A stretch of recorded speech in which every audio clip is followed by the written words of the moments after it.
The insulin vial shattered against the airplane bathroom floor, and Riley Jenkins watched in horror as her life-saving medication pooled into a useless puddle at her feet. "Oops," Brooklyn Hayes said, her voice dripping with fake sweetness as she stood in the narrow galley doorway. The flight attendant's perfectly painted red lips curved into something that wasn't quite a smile. "I told you that you couldn't bring unauthorized liquids into the bathroom." Riley's hands shook as she stared at the broken glass. Her emergency insulin, the backup she always carried. "Gone. Just gone.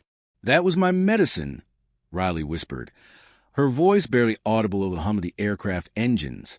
"I'm diabetic. I need that." Brooklyn crossed her arms, her blue uniform crisp and perfect, her blonde hair pulled back so tight it looked painful. "Should have kept it in your seat then. Bathroom rules are bathroom rules."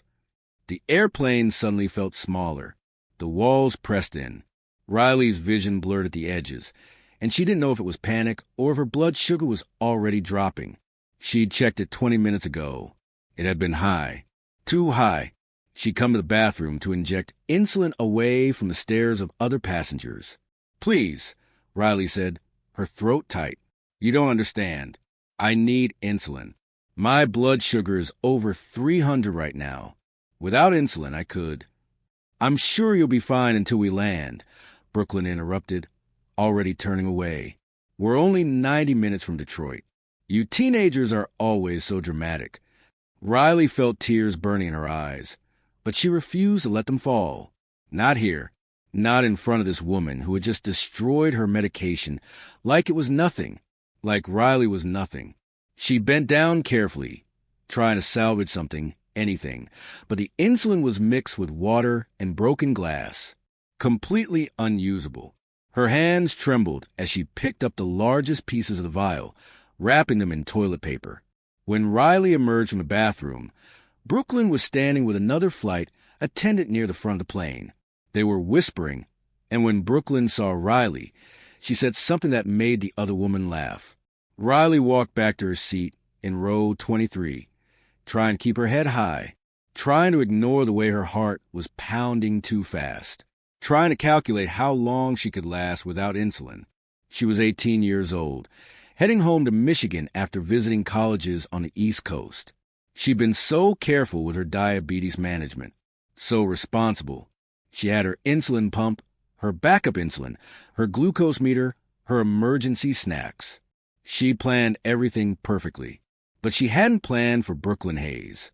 Riley slid into her window seat and immediately pulled out her phone. Her fingers fumbled as she tried to text her dad, but there was no signal at 35,000 feet. The airplane Wi-Fi cost $15, and she decided to save money by waiting until they landed. That decision suddenly felt stupid. Her seatmate, an older woman with kind eyes, leaned over. "Are you all right, honey? You look pale." "I'm fine." Riley lied automatically. She'd spent her whole life saying she was fine. Fine when her blood sugar dropped during gym class. Fine when she had to leave birthday parties to inject insulin. Fine when people stared at her pump or asked invasive questions. But she wasn't fine. Not even close. Riley pulled out her glucose meter and pricked her finger, trying to hide what she was doing. The number that appeared made her stomach drop. 342. Her blood sugar was climbing, not falling. Without insulin, it would keep climbing. High blood sugar could make her sick, could put her in the hospital, could kill her if it got bad enough. She pressed the call button above her seat. A different flight attendant appeared, a young man with a friendly face. "What can I help you with?" "I need to speak to someone in charge," Riley said quietly. "There's been a problem with my medication." "Of course. Let me get the lead flight attendant." He disappeared toward the front of the plane. 2 minutes later, Brooklyn Hayes appeared in the aisle, her expression already annoyed before Riley even spoke. "Yes," Brooklyn said. Riley took a deep breath. "You knocked my insulin out of my hands in the bathroom. It broke. I'm diabetic and I need insulin. Is there any way we can land early? Or do you have medical supplies? Or—" "We have a first aid kit, but we don't carry insulin," Brooklyn said flatly. "And no, we absolutely cannot divert this flight because you broke your medication. Do you know how much that cost the airline? I didn't break it, Riley said, her voice stronger now. You knocked it out of my hands. Brooklyn's eyes narrowed. That's not how I remember it. I remember you fumbling around in the bathroom with unauthorized items, and you dropped your own medicine. Personal responsibility is important. Riley felt her face grow hot. That's not what happened. Are you calling me a liar? Brooklyn's voice was loud enough that people in nearby rows turned to look. I'm saying you knocked the vial out of my hands, Riley said, trying to keep her voice steady. And now I don't have the medication I need to survive this flight. Brooklyn leaned down, bringing her face close to Riley's. Her perfume was overwhelming in the small space. Listen carefully, she said, her voice low and sharp. You are not going to threaten this airline with your medical drama. You are not going to cost us tens of thousands of dollars in diversion fees. You are going to sit in your seat, be quiet, and wait until we land in Detroit like everyone else. Do you understand? Riley's seatmate shifted uncomfortably. Other passengers were definitely watching now. My blood sugar is over 340, Riley said, her voice shaking. Without insulin, it's going to keep going up. I could go into diabetic ketoacidosis. That's a medical emergency. I need help. Then you should have been more careful with your medication, Brooklyn said coldly. She straightened up, her professional smile returning. I'll make an announcement asking if anyone on board has insulin, but I suspect you'll be just fine waiting 90 minutes. Brooklyn walked in front of the plane and picked up the intercom. Her voice came through the speakers, sickeningly sweet. Ladies and gentlemen, we have a passenger who has misplaced their insulin medication. If anyone on board has insulin they would be willing to share, please press your call button. Misplaced, not destroyed, not knocked out of her hands. Misplaced. Riley wanted to scream. She wanted to stand up and tell everyone what really happened, but she couldn't breathe right. Her chest felt tight. Her head was starting to hurt. The minutes crawled by. No one pressed their call button. Riley wasn't surprised. What were the chances someone else on this flight had the exact same type of insulin she needed? She pulled out her phone again, desperate. Still no signal. She thought about her father, probably already waiting at the Detroit airport, excited to pick her up. He'd helped her pack for this trip, had triple-checked that she had all her diabetes supplies, had made her promise to be safe. Riley checked her blood sugar again, 358. Her mouth was getting dry. She felt nauseous. These were the warning signs. Her body was starting to struggle without insulin. She pressed the call button again. This time, a different flight attendant came, the same young man from before. He looked concerned. What's wrong? My blood sugar is getting dangerously high, Riley said. I really need medical help. Can you please ask the captain if we can land early? The flight attendant glanced toward the front of the plane, where Brooklyn was standing. Let me go talk to the captain. He disappeared into the cockpit. Riley waited, her heart pounding. Maybe the captain would help. Maybe someone with actual authority would understand that this was serious. The flight attendant emerged from the cockpit, but before he could reach Riley's seat, Brooklyn intercepted him. Riley watched them talk in hushed voices. She saw Brooklyn shake her head firmly. She saw the young flight attendant's shoulders slump. When he came back to Riley's seat, his expression was apologetic. The captain says we can't divert the flight. It would affect too many people and cost too much. But he wants you to know that we'll have emergency medical personnel waiting when we land. In 90 minutes, Riley said flatly. I'm sorry, he said, and he actually sounded like he meant it. Riley nodded, not trusting herself to speak. What else could she do? She was trapped on this airplane with a woman who hated her for reasons Riley couldn't understand, and medication that was destroyed, and a body that was slowly poisoning itself. She texted her father anyway, even though it wouldn't send. Dad, I'm in trouble. Flight attendant destroyed my insulin. Blood sugar is 358 and climbing. I'm scared. The message sat in her outbox, waiting for a signal that wouldn't come until they landed. If she made it that long. Riley closed her eyes and tried to focus on breathing. In and out, in and out. She thought about her father, who had raised her alone after her mom died when Riley was 10, who had learned everything about diabetes to keep her safe, who had driven her to every doctor's appointment, every emergency room visit, every hospital stay, who would be absolutely furious when he found out what happened. Brooklyn Hayes stood at the front of the plane, checking her watch. Just 75 minutes until landing. She could handle one dramatic teenager for 75 minutes. What Brooklyn didn't know, what she couldn't possibly know, was that Riley's father wasn't just any parent waiting at the airport. His name was Marcus Jenkins, and he was the chief operating officer of the Federal Aviation Administration. And in 75 minutes, Brooklyn Hayes' entire world was about to end. Riley's vision swam as she stared out the airplane window at the clouds below. Everything felt wrong. Her mouth was so dry it hurt to swallow. Her head pounded with each heartbeat. The nausea was getting worse. She checked her blood sugar again. 389. The number made her want to cry. She was climbing into dangerous territory now. Her body was breaking down without insulin, turning her blood acidic. She'd learned about diabetic ketoacidosis in health class, but she'd never experienced it herself. She'd always been so careful. Riley pulled out her water bottle and drank deeply. Water wouldn't fix this, but at least it might help with some of the symptoms. Her hands were shaking so badly, she almost dropped the bottle. "Honey, you really don't look well," her seatmate said. The older woman's face was creased with worry. "Should I call for help again?" "They won't help," Riley said quietly. The flight attendant already said no. That blonde woman? The rude one. The older woman's lips pressed into a thin line.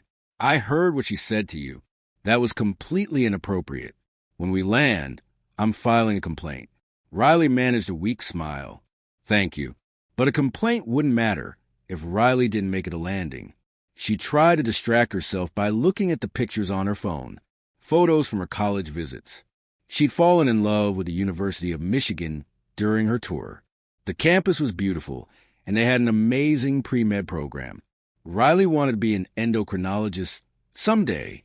She wanted to help other kids with diabetes.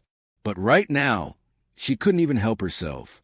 Up in the front galley, Brooklyn Hayes was preparing the beverage service with two other flight attendants. The young man who tried to help Riley, his name tag said David, kept glancing back toward row 23. "Are you sure that girl is okay?" David asked Brooklyn quietly. "She looks really sick." Brooklyn rolled her eyes as she loaded tiny bottles of alcohol onto the cart. "She's fine.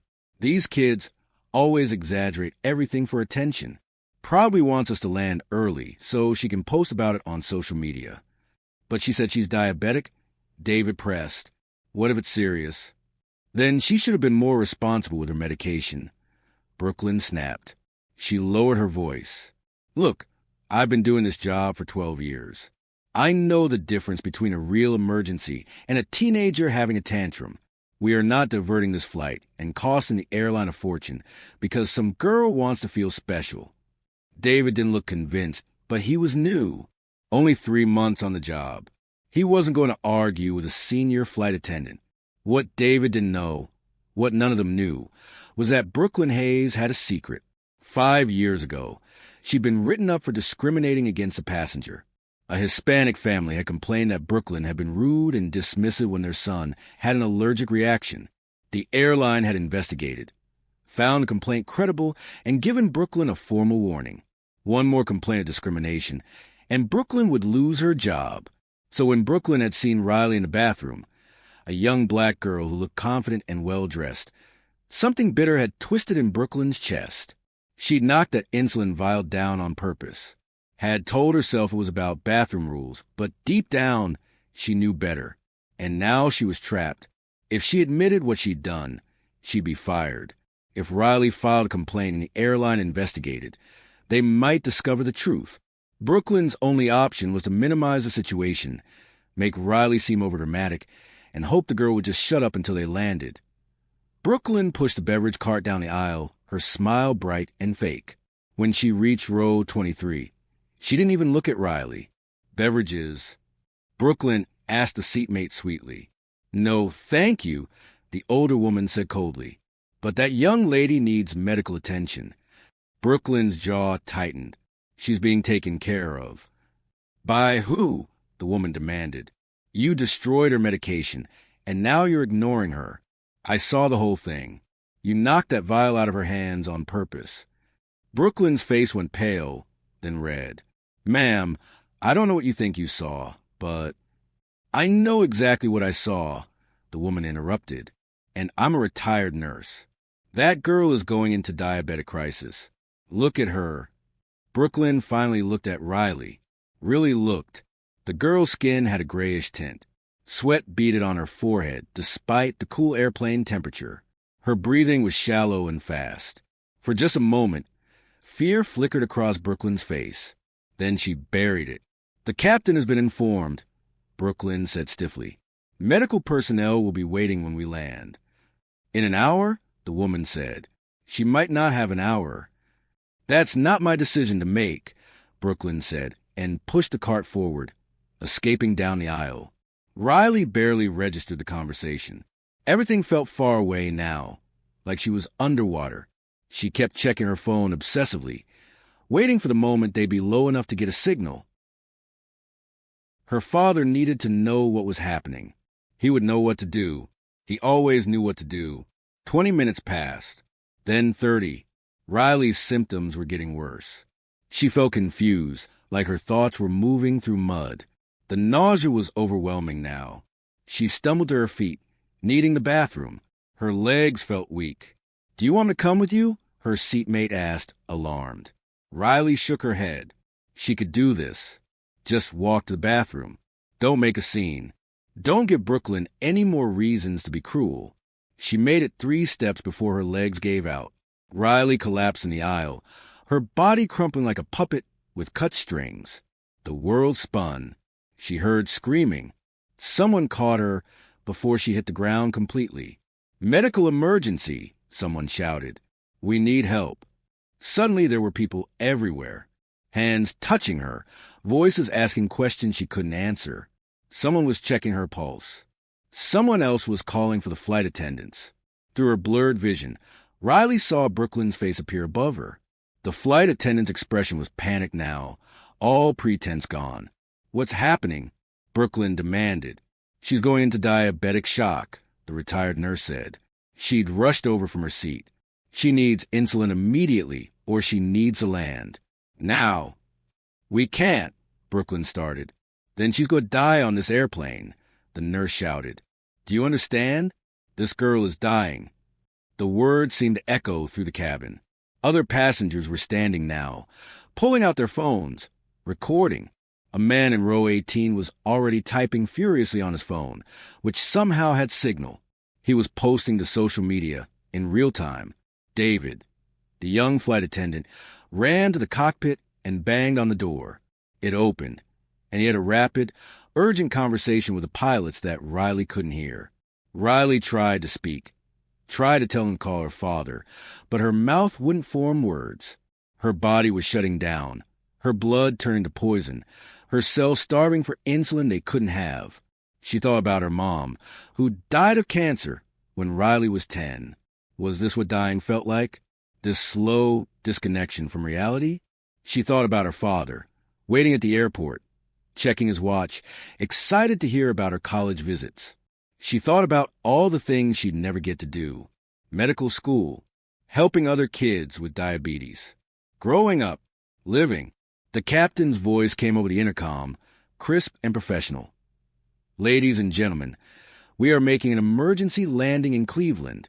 Please return to your seats immediately and prepare for descent. Cleveland. They were diverting. Riley felt a surge of relief so intense it made her dizzy. Or maybe that was just a diabetic ketoacidosis.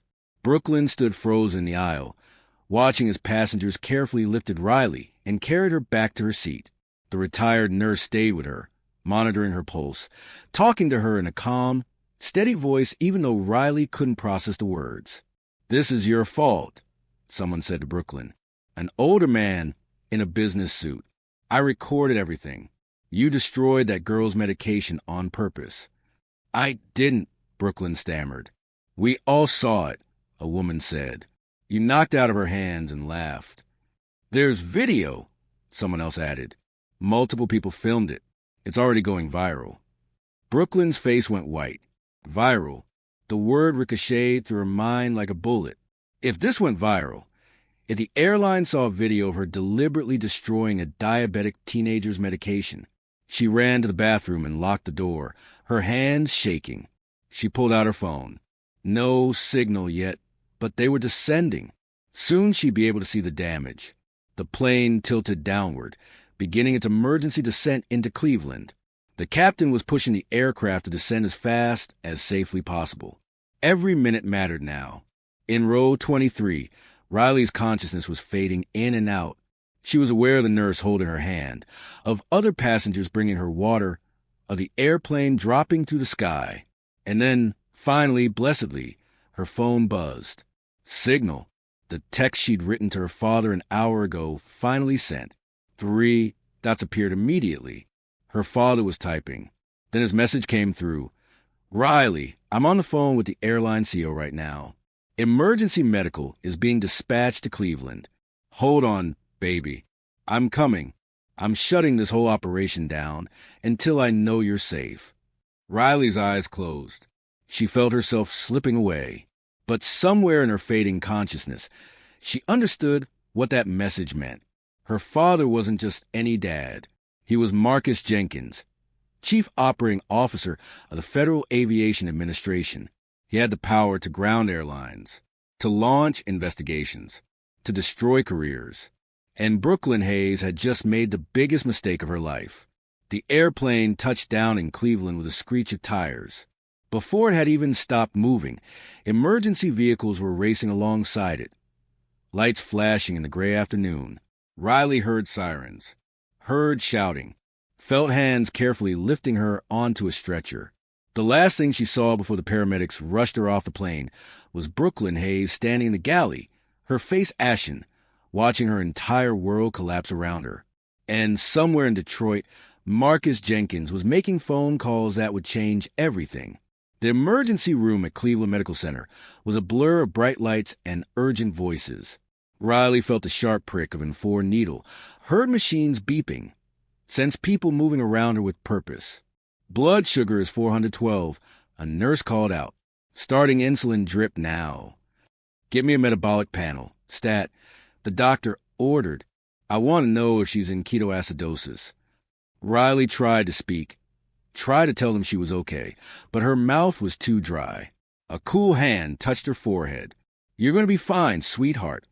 A kind voice said, We've got you now. Your father is on his way. Her father. Riley felt tears leak from the corners of her eyes. She wanted her dad so badly it hurt worse in the fore in her arm. The insulin drip started, and slowly, so slowly, Riley began to feel more present. Her thoughts started to clear. The crushing nausea began to ease. It would take hours for her blood sugar to come down safely, but at least now she was getting the medication she needed. A nurse sat beside her, holding her hand. You're one tough kid, she said gently. That must have been terrifying. Riley nodded weakly. The paramedics told us what happened on the plane. The nurse continued, her voice hardening. That flight attendant should be arrested. Who destroys someone's life-saving medication? Riley closed her eyes. She didn't want to think about Brooklyn Hayes right now. She just wanted to feel safe. The airplane sat on a remote part of the tarmac, surrounded by emergency vehicles and airline officials. Every single passenger had been held on board while FAA investigators arrived. This wasn't just a medical emergency anymore. This was a federal investigation. Brooklyn Hayes sat in the galley, her head in her hands. 2 airline supervisors stood nearby, their expressions grim. They'd already confiscated her phone, already told her not to speak to anyone. Ms. Hayes, one of the supervisors said, his voice cold, we need you to write down exactly what happened with the passenger in row 23. Every detail. Brooklyn's hands shook as she took the paper and pen.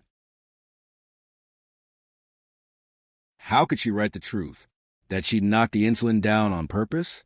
That she let her prejudice and fear of complaints cloud her judgment? That she let a teenage girl nearly die rather than admit what what she'd done?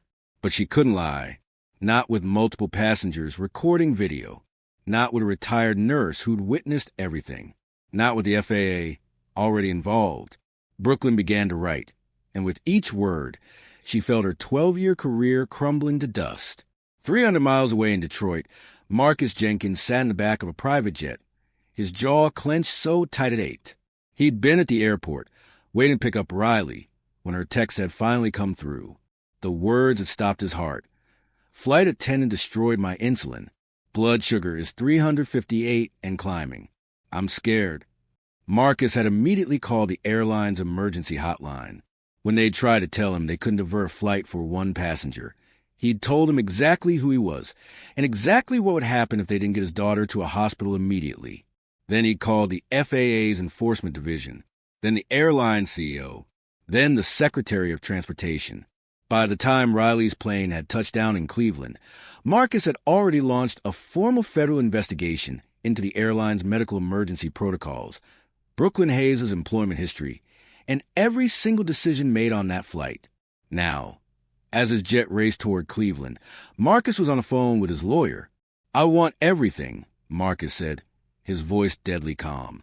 "Every complaint ever filed against that flight attendant, every training record, every performance review. I want to know if the airline knew she was a problem and kept her flying anyway." "We'll get it," his lawyer assured him. "Marcus, what that woman did, there's no excuse. This is criminal negligence at minimum, possibly assault, definitely discrimination." Marcus closed his eyes. Discrimination. He'd raised Riley to be strong, to be confident, to never let anyone make her feel less than. But he'd also known that the world wouldn't always be kind to his brilliant, beautiful black daughter. He'd tried to prepare her for that reality. He'd never imagined someone would literally destroy her medication and leave her to die. "I want charges filed," Marcus said. "Criminal charges. And I want that airline held accountable for every protocol they violated, every policy they ignored." "Consider it done," the lawyer said. Marcus hung up and stared out the window at the cloud below. He thought about Riley as a little girl, crying in the hospital after her diabetes diagnosis. He thought about teaching her to inject insulin, to check her blood sugar, to advocate for herself. He thought about every parent-teacher conference where he'd explained her medical needs, every school nurse he'd trained, every friend's parent he'd educated. He'd done everything right. Riley had done everything right, and it hadn't mattered, because Brooklyn Hayes had decided Riley didn't deserve basic human decency. That decision was going to cost Brooklyn everything, and it was going to cost the airline more than they could possibly imagine. At Cleveland Medical Center, Riley was finally stable enough to be moved to a regular room. Her blood sugar was down to 220, still high, but no longer life-threatening. The doctors wanted to keep her overnight for observation, to make sure she didn't develop any complications from the ketoacidosis. Riley's nurse had brought her phone, which had been buzzing nonstop for the past hour. Riley scrolled through the notifications, her eyes widening. She was trending on social media. Multiple passengers from her flight had posted videos and threads about what had happened. The hashtag Justice for Riley was everywhere. One video showed Brooklyn knocking the insulin vial from Riley's hands in the bathroom doorway. You could hear Brooklyn's cold voice saying, "Bathroom rules are bathroom rules." The angle was from another passenger who'd been waiting in line and had started recording when they heard the argument. Another video showed Riley collapsing in the aisle, with Brooklyn standing over looking panicked, while other passengers screamed for help. A particularly viral thread came from a tech executive who'd been in row 18.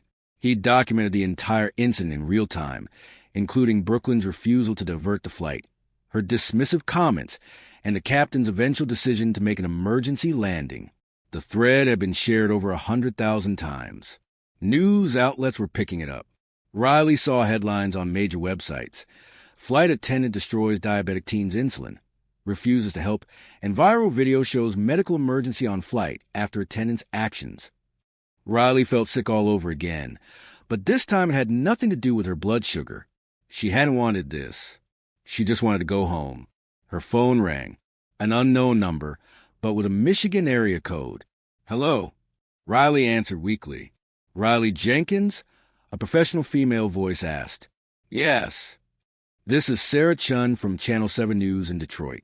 We'd love to interview you about your experience on Flight 2847. Our viewers are outraged by what happened to you, and Riley hung up. Then she blocked the number. The phone immediately rang again. Different number. She didn't answer. A text came through from her best friend Jasmine. OMG, Riley, are you okay? You're all over Twitter. Everyone is so mad about what happened to you. Before Riley could respond, another text came from her father. Landing in 10 minutes. Baby, hold tight. I love you. Riley burst into tears. She'd been holding it together, trying to be strong, but seeing those words from her dad broke something loose inside her. She sobbed into her pillow, letting out all the fear and anger and humiliation she'd been carrying since Brooklyn had knocked that insulin vial to the floor. A gentle knock on the door interrupted her crying. A hospital social worker entered, her expression sympathetic.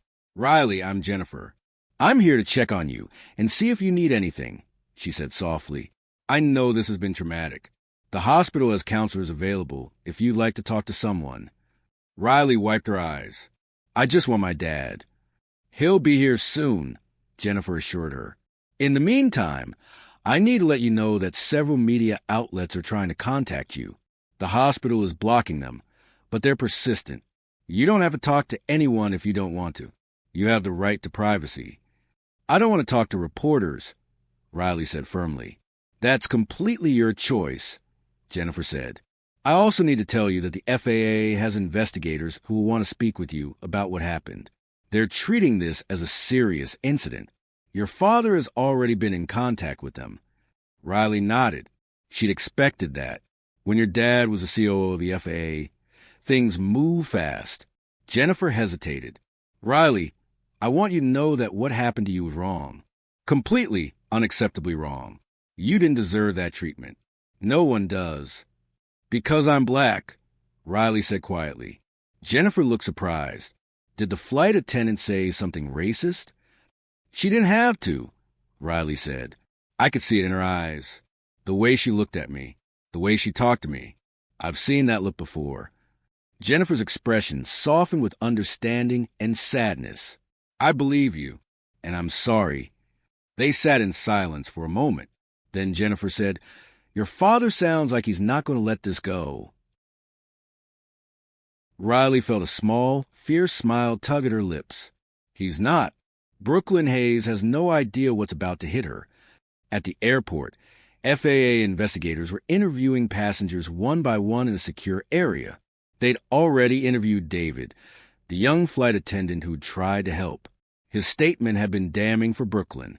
Now they were interviewing the retired nurse who'd witnessed everything. She knocked that vial out of the girl's hands deliberately.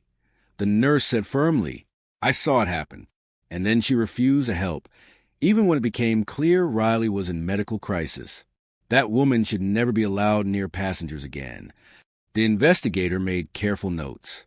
Did you hear Ms. Hayes make any statements about why she knocked the medication away? She claimed it was about bathroom rules, but that was obviously a lie. The nurse said, I've been a nurse for 40 years. I know the difference between an accident and deliberate cruelty. That was cruelty. The investigator nodded grimly. Between the witness statements, the videos, and Brooklyn's own written confession, she'd admitted knocking the vial away, but claimed it was an accident. They had more than enough evidence. This was going to result in criminal charges. The investigator was certain of it. And then there was the matter of the airline's response. The captain had made the right call by diverting to Cleveland, but it had taken far too long. The crew had initially refused to help a passenger in obvious medical distress. The protocols had failed at multiple levels. The investigator's phone buzzed. A text from his supervisor. Marcus Jenkins is on site. He wants a full briefing. The investigator took a deep breath. Marcus Jenkins was his boss's boss. And right now, Jenkins wasn't just a high-ranking FAA official. He was a terrified father who'd nearly lost his daughter. This was going to be a very long night for everyone involved, especially for Brooklyn Hayes. Brooklyn sat in a small airport office, alone now, The supervisors had left to meet with the FAA investigators. She'd been told to wait, not to leave, not to contact anyone. Her career was over. She knew that. The videos were everywhere. Her face was all over social media. People were calling her a monster, a racist, a murderer, and they weren't wrong. Brooklyn thought about the moment she'd knocked that insulin vial from Riley's hands. She'd told herself it was about rules, about authority, about teaching an entitled teenager a lesson. But deep down, she'd known the truth even then.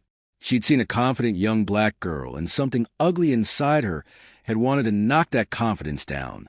Now that girl was in the hospital. Now Brooklyn's face was viral.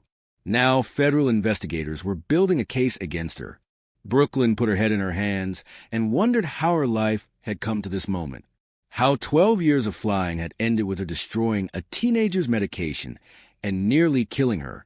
She didn't have an answer, but she knew one thing with absolute certainty. Marcus Jenkins was coming. And when he arrived, Brooklyn Hayes' nightmare was only just beginning. Marcus Jenkins walked through the hospital corridors with the focused intensity of a man on a mission. His suit was wrinkled from the flight, his tie loosened, but his eyes were sharp and filled with a fury he was barely containing. 2 FAA investigators flanked him, struggling to keep up with his long strides. Behind them, the airline CEO, Robert Patterson, looked like he might be sick. "Mr. Jenkins, if we could just discuss," Patterson began. Marcus stopped so suddenly that Patterson nearly crashed into him. The COO turned, and the look on his face made Patterson take a step back. "You want to discuss this?" Marcus said, his voice dangerously quiet. "My 18-year-old daughter nearly died on one of your airplanes because your flight attendant destroyed her medication and then refused to help her. What exactly do you think we need to discuss?" Patterson swallowed hard. "I understand you're upset." "Upset?" Marcus let out a harsh laugh. "Mr. Patterson, upset is when your flight is delayed. Upset is when you lose your luggage. What I am is furious. What I am is ready to use every tool at my disposal to make sure this never happens to another child. We're conducting a full internal investigation," Patterson said quickly. "Brooklyn Hayes has been suspended without pay pending the outcome. We take the situation very seriously." "Suspended?" Marcus's voice rose. "That woman should be in handcuffs. She committed assault. She endangered my daughter's life. And your crew initially refused to divert the flight, even when passengers were begging for help. That's not just a training failure, Mr. Patterson. That's a systemic problem." One of the FAA investigators cleared his throat. "Mr. Jenkins, perhaps we should continue this conversation after you've seen Riley." Marcus's expression softened slightly. "Where is she?" "Room 412. The doctors say she's stable." Marcus didn't wait to hear more. He strode toward the elevators, leaving the others behind. When he reached Riley's room, he paused outside the door, taking a deep breath. He needed to be calm for her, strong. But when he pushed open the door and saw his daughter lying in that hospital bed, for her arm, looking so small and vulnerable, something cracked inside his chest. "Dad," Riley said, and her voice broke on the word. Marcus was at her bedside in 2 steps, gathering her carefully into his arms. "I'm here, baby. I'm here. You're safe now." Riley clung to him and sobbed. All the fear, all the pain, all the humiliation poured out of her. Marcus held her tight, his own eyes burning with unshed tears. "I was so scared," Riley whispered against his shoulder. "I thought I was going to die on that plane."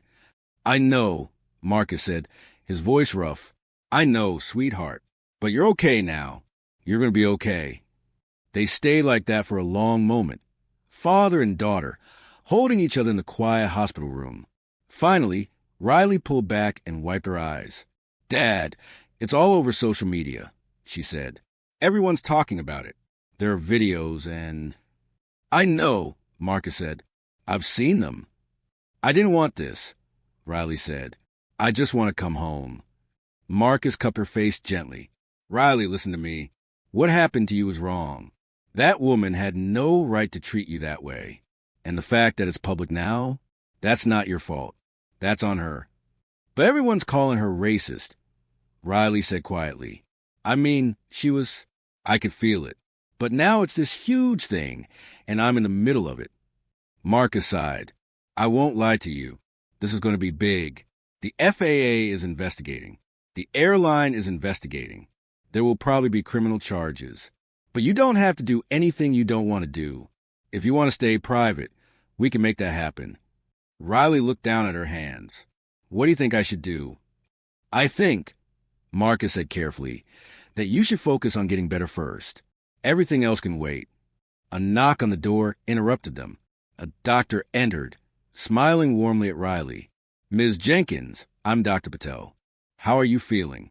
Better, Riley said. Tired, but better. Dr. Patel checked her chart. Your blood sugar is coming down nicely. We'll keep monitoring you overnight, but I'm optimistic you'll be able to go home tomorrow. You're a very lucky young lady. Lucky, Riley said bitterly. I almost died. But you didn't, Dr. Patel said gently. Thanks to the passengers who advocated for you, the captain who made the right call, and the paramedics who got you here quickly. And thanks to your own strength, you stayed conscious long enough to tell people what you needed. Marcus squeezed Riley's hand. You were brave, Riley. So brave. After Dr. Patel left, Marcus pulled a chair close to Riley's bed. I need to tell you what's happening. Are you up for that? Riley nodded. The FAA has launched a formal investigation into the airline. Marcus began. We're looking at their medical emergency protocols, their crew training, their complaint history. We're also investigating Brooklyn Hayes, specifically. She has a prior complaint for discrimination from 5 years ago. Riley's eyes widened. She did this before? Not exactly this, but similar behavior. A Hispanic family complained that she was dismissive during their son's allergic reaction. The airline investigated and gave her a warning. Marcus's jaw tightened, which means they knew she was a problem, and they kept her flying anyway. What's going to happen to her? Riley asked. Marcus's expression was grim. The Cleveland police are filing charges. Assault, reckless endangerment, possibly more. The airline will almost certainly fire her, and her face is all over the news. She'll never work in aviation again. Riley was quiet for a moment. Then she said, Good. Marcus looked at his daughter, surprised by the steel in her voice. She nearly killed me, Dad. Riley said, and she didn't care. She looked at me like I was nothing, like my life didn't matter. Her voice shook. I want her to face consequences. Real consequences. Marcus nodded slowly. She will. I promise you that. What about the airline? Riley asked.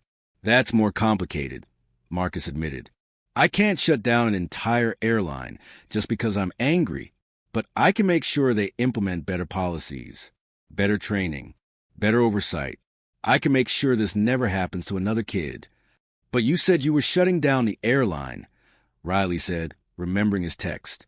In your message, Marcus smiled slightly. I said I was shutting down their operation until I knew you were safe. And I did. Flight 2847 is still grounded in Cleveland. The entire crew is being investigated. No one is going anywhere until we have answers. Won't that make people mad? All those passengers stuck there? Riley, Marcus said seriously, you almost died because that crew failed to protect you. Every single passenger on that flight is safer because we're taking the time to figure out what went wrong. If people are mad about being inconvenienced, they can be mad. Your life is worth more than their convenience. Riley felt tears prick her eyes again. I love you, Dad. I love you too, baby girl. So much. Back at Cleveland Hopkins Airport, chaos had reached a fever pitch. The 147 passengers from Flight 2847 had been moved to a secure terminal area. They were angry, tired, and hungry, but most of them weren't angry at the delay. They were angry at Brooklyn Hayes. A makeshift press conference had formed in the terminal, with passengers eagerly talking to reporters about what they'd witnessed. The tech executive from row 18 was particularly vocal. I watched that flight attendant destroy a diabetic teenager's medication, and then refused to help her when she was clearly dying. It was the most callous thing I've ever seen. That woman should be in jail. The retired nurse was equally blunt. In my 40 years as a medical professional, I have never seen such blatant disregard for human life. Brooklyn Hayes is a danger to passengers, and the airline is responsible for putting her in that position. Even passengers who hadn't directly witnessed the bathroom incident had strong opinions. Many had watched Riley collapse in the aisle. They'd seen Brooklyn's panic when she realized how serious the situation was. They'd heard the arguments about whether to divert the flight. "We had to beg the crew to save that girl's life," one woman told a reporter. Beg. What kind of airline makes passengers beg for basic human decency?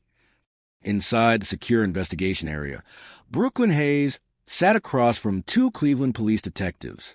She'd been read her rights. She'd been told she could have a lawyer, but she'd waive that right, thinking she could explain her way out of this. That was a mistake. "Ms. Hayes, let's go over this again," Detective Morrison said.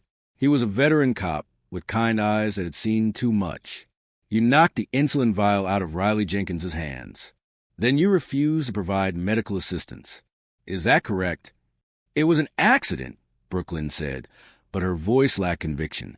She'd said it so many times now that even she didn't believe it anymore. "We have video evidence that contradicts that," Morrison said.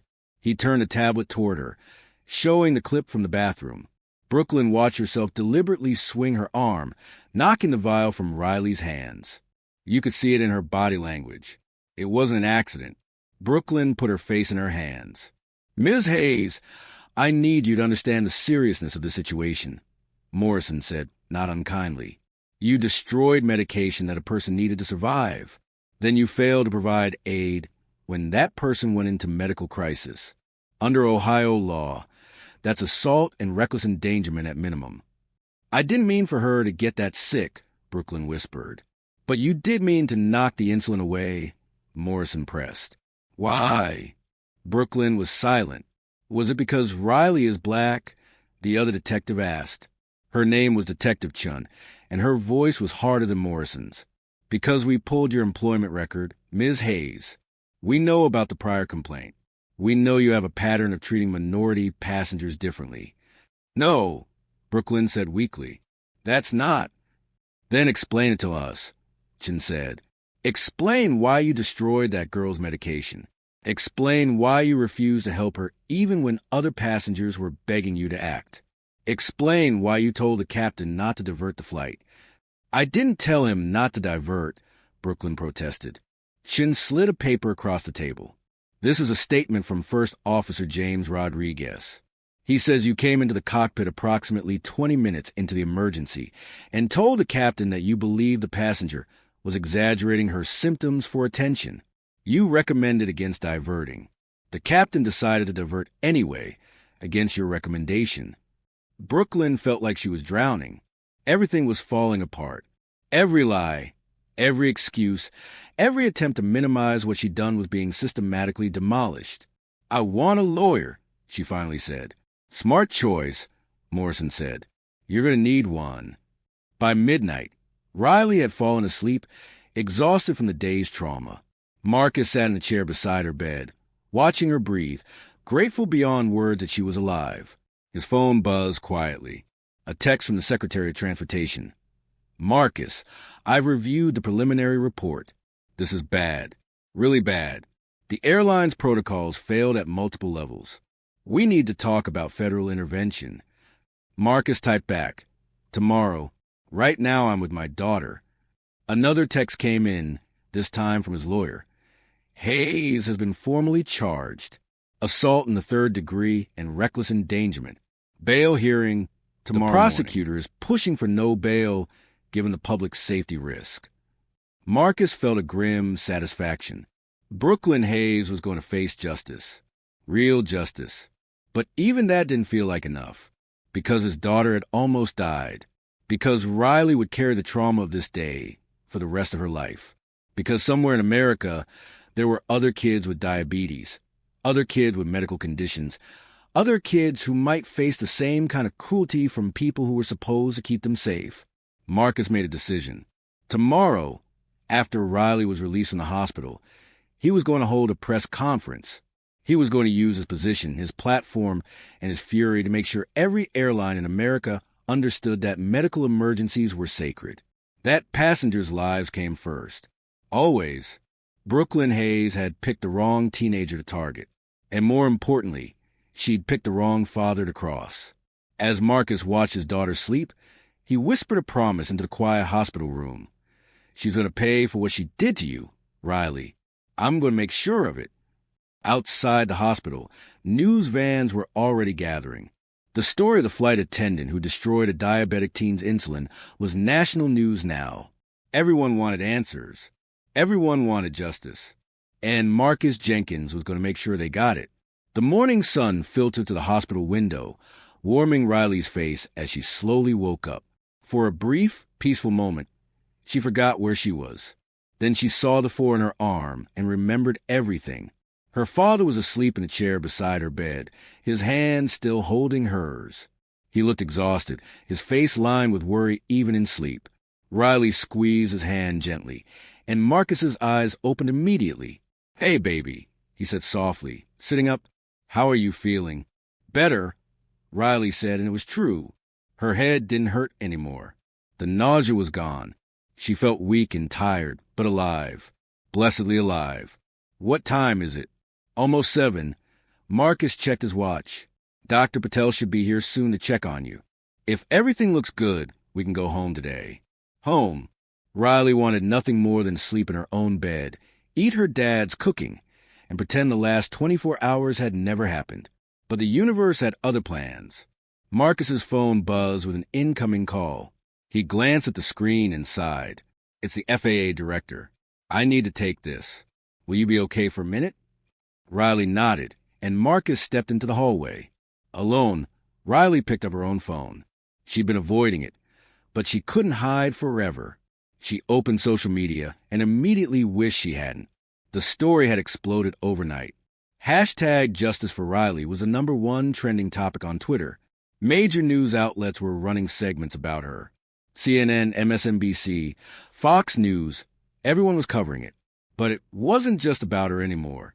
The story had sparked a national conversation about discrimination, about medical care on airplanes, about how black people were treated by authority figures.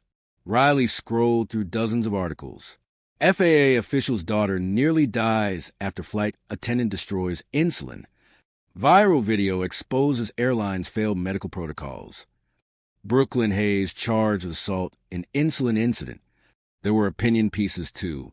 Why Riley Jenkins' story matters for all chronically ill passengers. The racism behind Brooklyn Hayes' actions.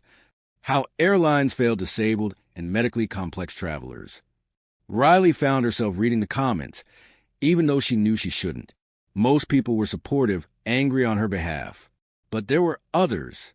She's only getting attention because her dad is powerful. Probably exaggerated the whole thing for a lawsuit. Playing the race card as usual. Riley felt sick. She closed the app quickly, but the damage was done. Those words echoed in her head. Dr. Patel's arrival was a welcome distraction. She checked Riley's vitals, reviewed her blood work, and smiled warmly. "Everything looks good," Dr. Patel said. "Your blood sugar is stable. No signs of lasting damage from the ketoacidosis. You can go home today, but I want you to follow up with your regular endocrinologist within the week." "Thank you," Riley said, "for everything." "You're very welcome," Dr. Patel said. Then her expression grew more serious. "Riley, I need to tell you something. There are reporters outside the hospital. A lot of them. Security is keeping them away from this floor, but they're going to try to talk to you when you leave." Riley's stomach dropped. "How many reporters?" "At least a dozen news crews, last I heard." Dr. Patel said gently, "Your father is working with hospital security to get you out through a private exit, but I wanted you to be prepared." After Dr. Patel left, Marcus returned to the room. His expression told Riley the phone call hadn't gone well. "What happened?" she asked. Marcus sat heavily in the chair. "The FAA director wants me to recuse myself from the investigation. He says my personal connection to the case creates a conflict of interest." "Can he make you do that?" Riley asked. "He can strongly suggest it. Marcus said. And he's not wrong. I'm too close to this. Too angry. I can't be objective about an investigation involving my own daughter. So what does that mean? Riley felt panic rising in her chest. Does that mean Brooklyn Hayes gets away with it? No, Marcus said firmly. Absolutely not. The investigation will continue without me. The criminal charges are being handled by the Cleveland prosecutor's office. I have no influence there, and I'm still the COO of the FAA. I can't work on this specific case, but I can implement policy changes across the entire aviation industry. He leaned forward, taking both of Riley's hands. Baby, I promised you that woman would face consequences. She will. The system is working, even if I have to step back from this one investigation. Riley wanted to believe him, but she'd seen how the world worked. She'd seen powerful people escape justice. She'd seen victims ignored and blamed. What about the airline? She asked. That's where things get interesting, Marcus said, and there was a hint of satisfaction in his voice. The airline stock dropped 15% yesterday. They're facing a public relations nightmare. Multiple civil rights organizations are calling for boycotts. The NAACP has issued a statement condemning the incident, and 3 other passengers have come forward with similar complaints about Brooklyn Hayes that were never properly investigated.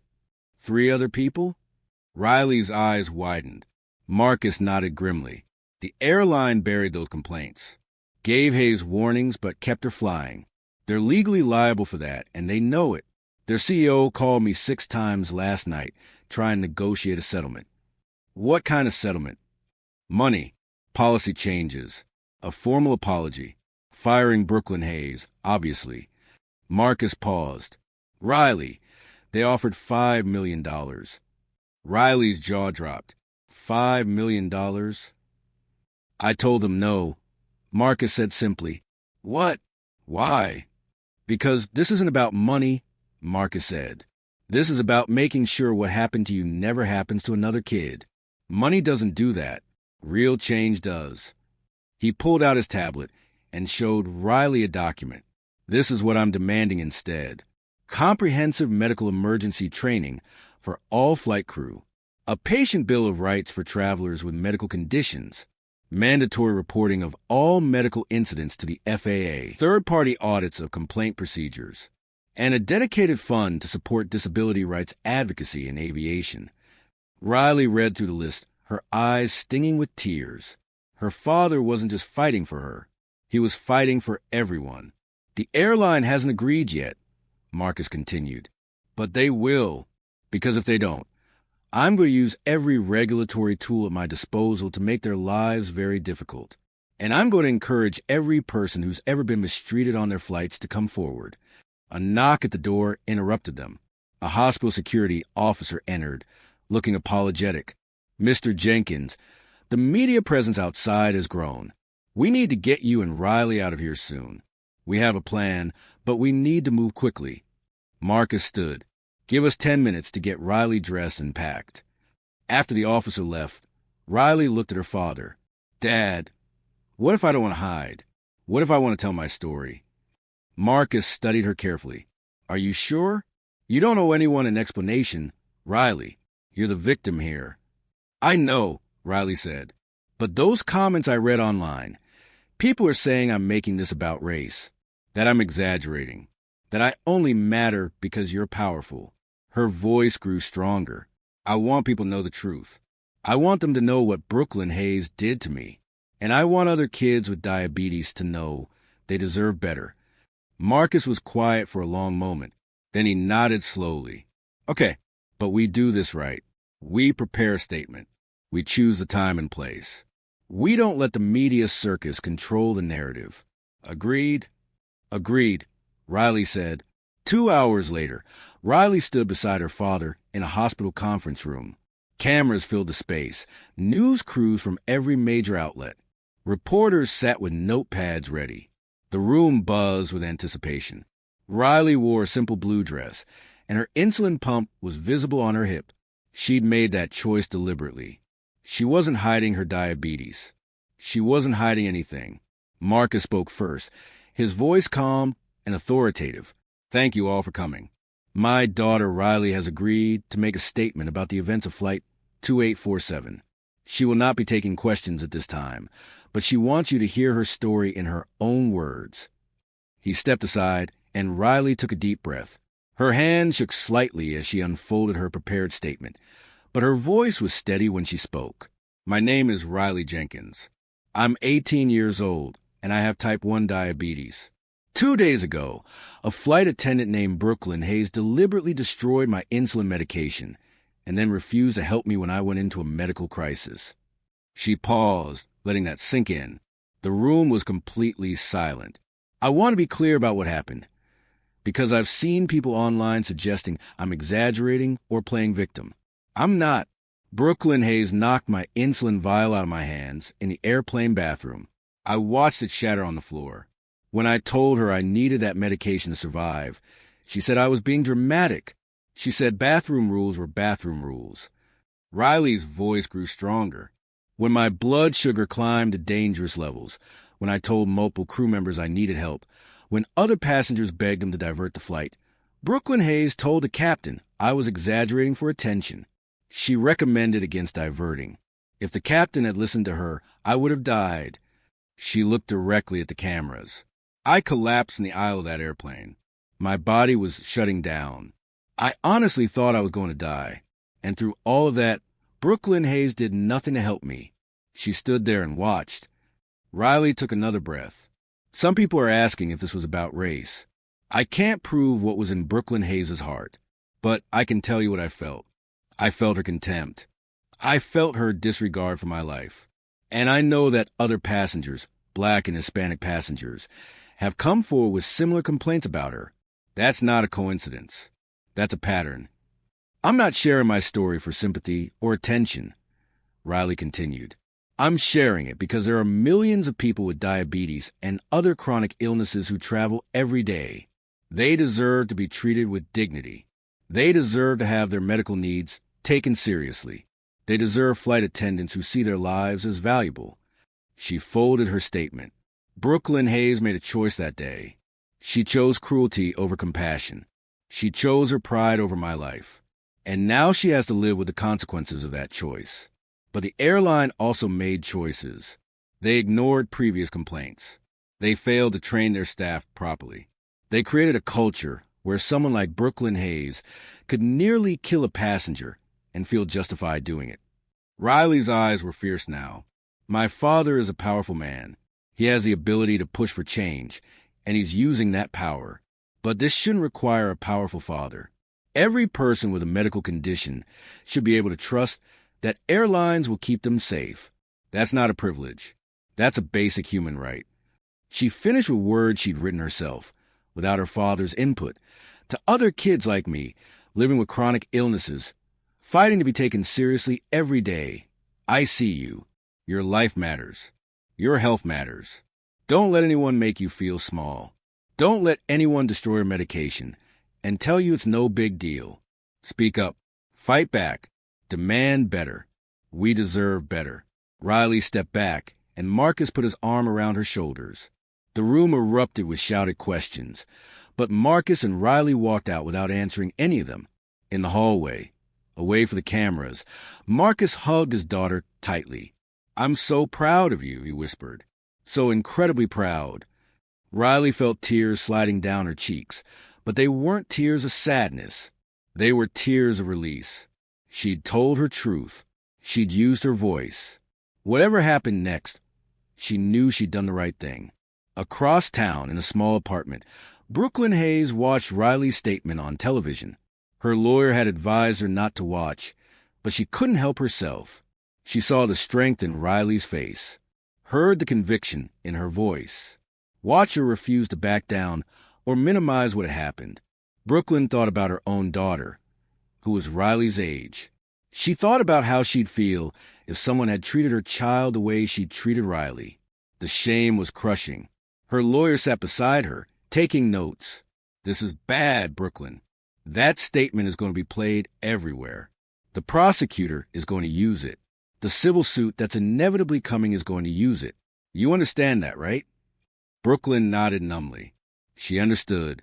She understood that her career was over, that she'd likely go to jail, that her name would forever be associated with cruelty and racism. But more than that, she understood that she'd nearly killed a child, a smart, brave, articulate child who deserved so much better than what Brooklyn had given her. "I want to plead guilty," Brooklyn said quietly. Her lawyer's head snapped up. "What?" "Brooklyn, we haven't even."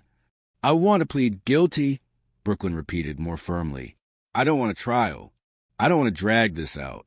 I did what they're saying I did. I need to own that." The lawyer studied her carefully. "That's a very serious decision.